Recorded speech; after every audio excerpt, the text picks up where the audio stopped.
This year's valedictorian also began her academic journey at Christian Academy of Guatemala in kindergarten. I met Elim as a tiny, spunky little girl, and watching her blossom for the past 13 years has been a true joy. She consistently has shown excellence in everything she sets her mind to, always challenging herself and everybody around her to the next level. Elim has been an active member of the CAG band, student council as class rep and president, student body president, the president of the Quill and Squirrel Honor Society, the president of the CAG National Honor Society, the president of the CAG Day Club, and the editor-in-chief of the yearbook. Through hard work and commitment, Elim has earned the distinction of graduating at the top of the class. Please join me in welcoming our valedictorian, Elim Song, to deliver the valedictorian address.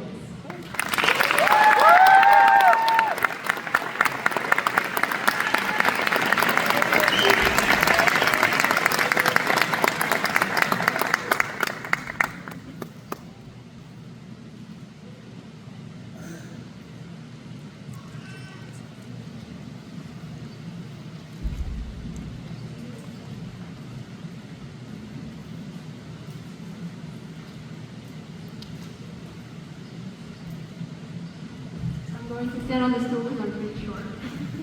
Alright, good morning everyone. So to introduce myself, I was born and raised in Guatemala, which means there is one skill I was culturally expected to develop that I absolutely did not. I cannot dance. Not salsa, not merengue, and not even K-pop choreography, even though I'm ridiculously Korean. At prom, I moved like one of those inflatable tube men outside Megapaka fighting for its life in the wind. And trust me, this has not been for lack of effort. I really do try. For most of my life, I believed hard work could solve almost everything. Grades, usually. Leadership positions, most of the time. And sleep, negotiable. But rhythm is what got me. That remained undefeated. As Dr. Wells constantly reminds us in Econ and Gov, be bold, even if you are wrong. I have decided to apply that philosophy almost exclusively to dancing. But eventually, I had to accept something my ego did not appreciate very much. Effort alone does not guarantee grace. And honestly, I think many of us confronted that reality this year. For years, we were taught that life worked like formula. Study hard, make the right choices, survive the exams, submit the applications, sacrifice enough sleep, and eventually everything would fall into place.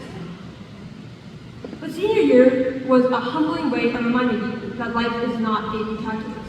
There is no answer. Sometimes things work out exactly the way we imagine. Sometimes they do not. And sometimes life points us somewhere completely unexpected. For a long time, I assumed adulthood would feel much more official than this. I thought one day we would suddenly become people who knew exactly what we were doing. But trust me, most people are improvising. It's just that some people improvise better than others. Many of us spend years waiting to feel ready before actually participating in something, before raising our hand or introducing ourselves, before applying or going to our ambition, before stepping onto a dance floor that we have never ever seen before. And senior year has a funny way of making even very high-functioning students feel like one misstep could bring everything crashing down. One missed deadline, one decision, one email, and one moment where you convince yourself that your entire future depends on a single step. And yet, somehow, we kept moving. Confidence usually comes after participation, not before. Nobody really cares whether you dance perfectly. People remember who joined them. And I think that is what I'll remember most about this class. The people who kept showing up for one, no matter what. Through our collective class crash ups, through horror movie nights featuring Caleb's ridiculous commentary, and through our struggles to convince people to buy smoothies for our friend group. Unfamiliar dance floors become much less terrifying when you are surrounded by people who make you feel safe enough to try. Mrs. Joy has watched me run for enough leadership positions over the years that I genuinely think she becomes nervous when I walk into her office. Don't worry, Mrs. Joy, I'm not planning to run for secondary principal this year. But beyond every event, every every meeting and every slightly overambitious idea, Ms. Choi, you always made me feel comfortable and feel like enthusiasm was something to nurture rather than outgrow. And I think that is one of the most powerful and greatest gifts a teacher can give a student. To Dad and Mom, thank you for loving me through every version of myself. You know, the ambitious one, the exhausted one, the dramatic one, and especially the one you walked in on trying to learn the HSR retreat dance. To Elim, I know you're not here enough, but thank you for setting the bar high enough that beating your record-breaking GPA and SAT became one of my greatest motivators. I hope this speech feels like adequate revenge. To Elim, stop being so sassy.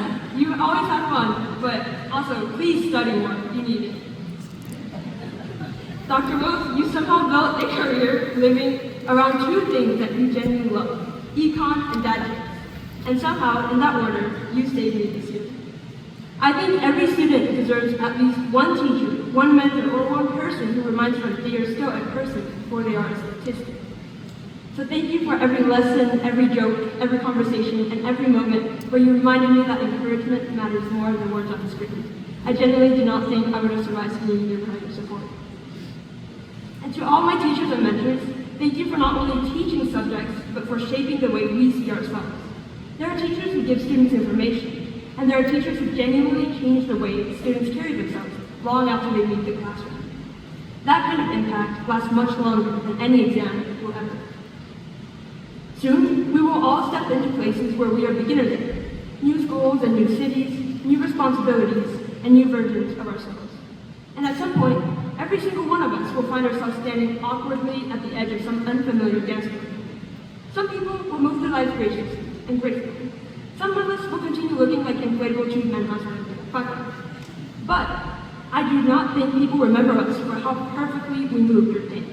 I think they will remember us for the fact that we showed up anyway, that we joined in before we felt fully ready, that we kept dancing even when we were afraid of looking ridiculous. And despite 17 years of evidence suggesting otherwise, I still fully intend to keep dancing. Thank you, and congratulations, class of 2026.